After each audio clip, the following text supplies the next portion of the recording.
can fight, and those who do not want to fight in this world of eternal struggle do not deserve to live.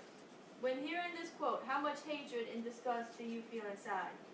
It is hard to believe that words of such disgrace could come from the most famous and greatest communicator of all time.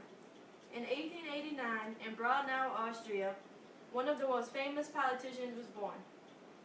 He grew up in a resentful and awful childhood, where he was moody, lazy, and bad-tempered. He and only one sister out of 6 siblings actually survived childhood in their era.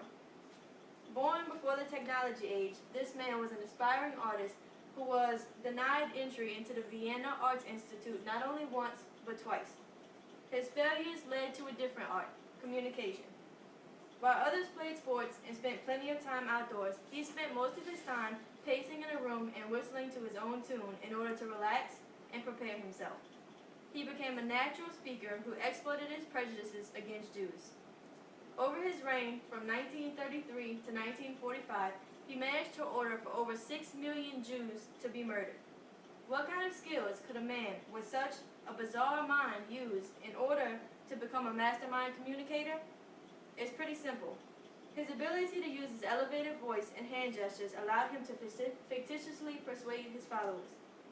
To prepare for his speeches to millions of soldiers in the Nazi army, this communicator would practice each speech several times. He particularly broke down parts of the speech where he would use certain hand gestures to emphasize meaning. Furthermore, he surprisingly took the time during practice to figure out whether he should speak more quietly or more fierce to show emphasis on important ideas.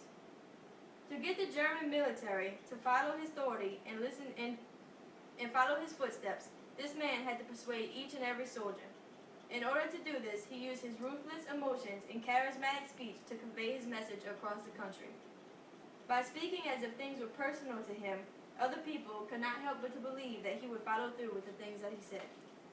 As you can see, this speaker was not only able to carry out a speech in front of millions, but could also persuade them to follow his lead. Only someone with extraordinary speaking, hand gestures, and persuading skills could carry out such a mastermind of a plan. So do you believe that a man that caused such hateful and remorseful events could remain in history books as one of the greatest communicators of all time? Hute, Europa, Morgan, D. Will. I use emotion for the many and reason for the few.